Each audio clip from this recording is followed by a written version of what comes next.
혹시 오늘도 이유 없이 짜증이 나거나 머릿속에 안개가 낀 것처럼 멍하지 않으신가요? 분명 밥은 배부르게 먹었는데 돌아서면 기운이 없고 거울 속 불어난 뱃살을 볼 때마다 한숨만 나옵니다. 우리는 흔히 이런 증상을 나이 탓, 스트레스 탓 혹은 의지 부족 탓으로 돌리곤 합니다. 병원에서 대사증후군이라는 진단을 받았다면 더더욱 내 몸이 고장났다는 생각에 우울해지기도 하죠. 하지만 여러분, 만약 이 모든 게 당신의 잘못이 아니라면 어떨까요? 당신의 몸과 마음이 지금 살려달라고, 제발 제대로 된 연료를 넣어달라고 소리치고 있는 것이라면요. 오늘 소개할 책 더 베터 브레인의 저자 보니 카플란 박사는 놀라운 사실을 이야기합니다. 우리가 흔히 대사증후군이라고 부르는 고혈압, 고혈당, 복부 비만이 단순히 몸의 문제에서 끝나지 않는다는 겁니다. 몸의 대사가 무너지면 가장 먼저 타격을 입는 곳은 심장도 간도 아닌 바로 우리의 뇌입니다. 뇌가 건강하지 않으면 식욕을 조절할 수 없고 감정을 다스릴 수 없습니다. 즉, 당신이 겪는 우울감과 대사증후군은 서로 다른 두 개의 병이 아니라 영양결핍이라는 하나의 뿌리에서 나온 두 가지 가지일 수 있습니다. 생각해보세요. 우리 뇌의 무게는 체중의 2%밖에 되지 않습니다. 하지만 우리가 먹는 음식 에너지의 20%에서 많게는 50%까지 독차지합니다.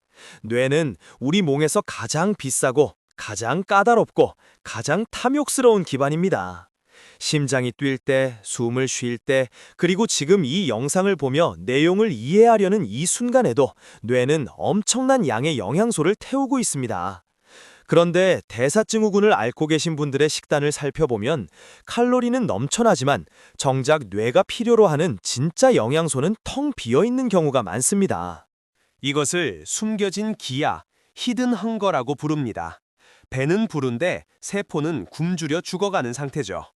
우리는 밥, 빵, 면 같은 거대 영양소는 과잉 섭취하지만 그 에너지를 태워서 뇌의 신호 전달 물질로 바꿔줄 비타민과 미네랄 같은 미량 영양소는 턱없이 부족하게 섭취합니다. 땔감은 산더미처럼 쌓아놨는데 정작 불을 붙일 성냥이 없는 꼴입니다. 성냥이 없으니 땔감은 타지 않고 몸속에 지방으로 쌓이고 뇌는 에너지를 만들지 못해 시들시들해집니다. 이것이 바로 대사증후군 환자가 겪는 무기력증의 정체입니다. 저자는 범인으로 초가공식품을 지목합니다. 마트 진열장을 채운 화려한 포장지의 식품들 말입니다. 가공 과정을 거치면서 미네랄과 비타민은 깎여나가고 그 자리를 설탕과 인공 첨가물이 채웁니다. 이런 음식을 먹으면 혈당은 롤러코스터를 탑니다. 급격히 올랐다가 급격히 떨어지죠. 혈당이 떨어지면 뇌는 위기 신호를 보내고 아드레날린 같은 스트레스 호르몬을 뿜어냅니다. 그러면 우리는 불안해지고 또다시 단 음식이나 자극적인 음식을 찾게 됩니다. 악순환의 고리가 완성되는 겁니다. 조금 더 깊이 들어가 볼까요? 우리 뇌 속에는 세로토닌, 도파민 같은 신경 전달 물질이 끊임없이 오고 갑니다. 행복을 느끼게 하고 의욕을 만들어주는 물질들이죠. 그런데 이 물질들을 만드는 공장에는 수많은 일꾼이 필요합니다. 아연, 마그네슘, 비타민 B군 같은 미량 영양소들이 바로 그 일꾼들입니다. 만약 여러분이 대사증후군 때문에 약을 드시고 계신다면 혹은 식단이 불균형하다면 이 일꾼들이 태부족한 상태일 수 있습니다. 일꾼이 없으니 행복 호르몬 공장은 파업을 선언하고 여러분은 이유 없는 우울감에 시달리게 되는 것입니다. 대사증후군의 가장 큰 특징 중 하나는 만성염증입니다. 뱃살, 즉 내장 지방은 가만히 저장된 에너지가 아닙니다. 끊임없이 염증 물질을 뿜어내는 활화산과 같습니다. 이 염증 물질은 혈관을 타고 온몸을 돌아다니다가 결국 뇌장벽을 뚫고 들어갑니다.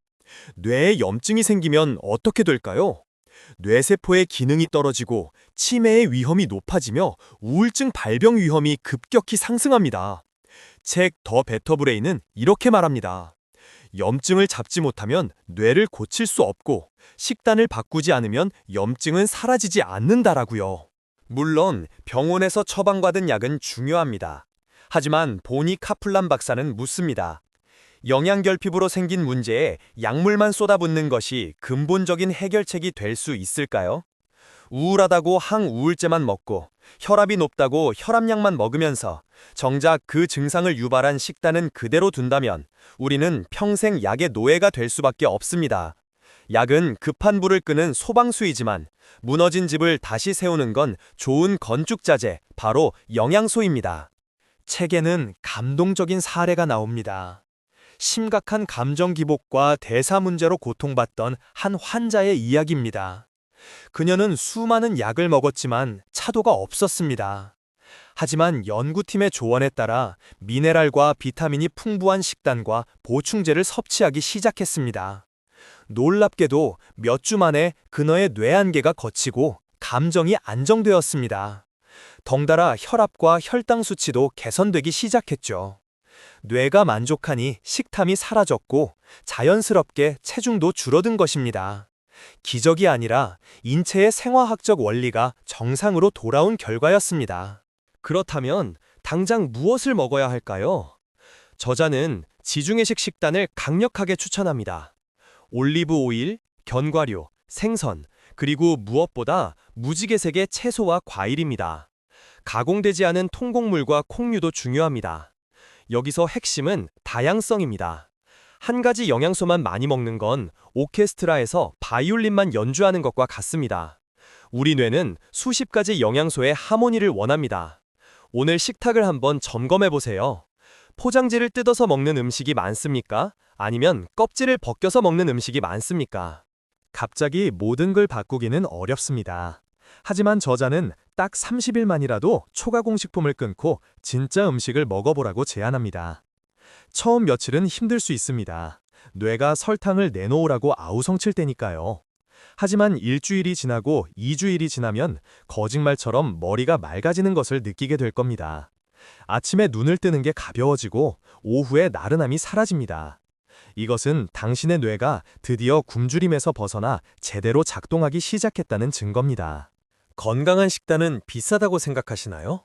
물론 신선한 재료는 값이 나갑니다. 하지만 장기적으로 보면 어떨까요? 대사증후군으로 인한 병원비, 약값, 그리고 아파서 일하지 못하는 시간의 가치를 따져보세요. 무엇보다 당신의 맑은 정신과 행복한 기분은 돈으로 환산할 수 없습니다.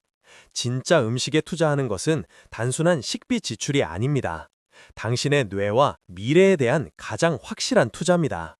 라면 한 봉지와 사과 한 알, 당장의 가격표가 아니라 내 몸속에 들어갔을 때의 가치를 비교해야 합니다. 거창한 요리를 할 필요는 없습니다. 밥에 현미를 섞는 것, 간식으로 과자 대신 견과류 한 줌을 먹는 것, 식사 때마다 채소 반찬을 하나 더 늘리는 것부터 시작하세요. 대사증후군을 가진 분들에게 이런 변화는 선택이 아니라 필수입니다. 당신의 뇌는 지금 이 순간에도 당신이 입에 넣을 다음 한 입을 기다리고 있습니다. 그것이 자신을 살릴 약이 될지 아니면 또다시 자신을 공격할 독이 될지 긴장하면서 말이죠. 우리는 스트레스를 받으면 맵고 단 음식을 찾습니다. 하지만 스트레스를 받을 때야말로 뇌는 평소보다 훨씬 많은 미네랄과 비타민을 소모합니다. 스트레스 상황에서 초가공식품을 먹는 건 불난 집에 기름을 붓는 격입니다. 스트레스를 받을수록 더더욱 영양이 풍부한 음식을 챙겨 드셔야 합니다. 그것이 당신의 멘탈을 지키는 갑옷이 되어줄 겁니다. 대사증후군을 이겨내는 힘은 굳은 의지가 아니라 꽉 채워진 영양소에서 나옵니다. 과학 시간을 잠깐 떠올려 볼까요? 세포 속 에너지 발전소, 미토콘드리아입니다. 뇌세포 하나에는 수천 개의 미토콘드리아가 들어있습니다. 대사증후군은 이 미토콘드리아 기능이 고장난 상태입니다. 미토콘드리아가 에너지를 만들 때 반드시 필요한 것이 비타민 B군과 미네랄입니다. 영양소가 공급되면 꺼져가던 발전소가 다시 돌아갑니다. 뇌가 깨어나면 몸의 대사 시스템을 지휘하는 통제실도 정상화됩니다. 혈압 조절, 인슐린 분비, 지방 연소 명령이 비로소 제대로 내려지게 되는 것이죠. 혹시 지금까지 식단을 조절하려다 실패하고 자책한 적이 있나요? 그건 당신의 의지가 약해서가 아닙니다. 뇌가 영양 결핍으로 인해 정상적인 판단을 못했기 때문일 수 있습니다. 이제 방법을 알았습니다. 무작정 굶는 다이어트가 아니라 뇌를 배부르게 하는 식사를 하세요. 뇌가 만족하면 거짓 식욕은 사라집니다. 대사증후군 탈출은 고통스러운 인내가 아니라 내 몸을 사랑하고 채워주는 과정이어야 합니다. 이 변화는 당신 혼자만의 것이 아닙니다. 당신의 식단이 바뀌면 가족의 식단도 바뀝니다. 특히 아이들이 있는 집이라면 더더욱 중요합니다. 아이들의 뇌 발달과 정서 안정에도 이 영양소들은 필수적입니다. 더 베터 브레인은 한 사람의 식단 변화가 가정 전체의 건강과 행복을 바꿀 수 있다고 강조합니다. 오늘 저녁 식탁 위에 올라갈 메뉴가 우리 가족의 뇌를 웃게 할지 울게 할지 결정합니다. 대사증후군이라는 진단명 뒤에 숨어 몸과 마음이 보내는 신호를 무시하지 마세요. 당신의 뇌는 더 나아질 수 있습니다. 더 맑은 정신, 더 가벼운 몸, 더 행복한 기분을 느낄 자격이 있습니다. 오늘 당장 마트에 가서 채소 코너부터 들러보세요. 가공되지 않은 진짜 음식들을 장바구니에 담는 그 작은 행동이 당신의 뇌를 구하고 인생을 바꾸는 첫걸음이 될 것입니다. 약보다는 음식으로, 걱정보다는 실천으로 몸과 마음을 치유하시길 바랍니다. 이 영상의 내용이 도움이 되셨다면 구독과 좋아요를 눌러주시고 오늘 식사 사진을 찍어 내 몸을 사랑하는 시작을 기록해보세요. 식단 변경이나 영양제 섭취 전에는 반드시 담당 의사와 상의하는 것도 잊지 마시고요. 당신의 건강한 뇌와 가벼워질 몸을 응원합니다.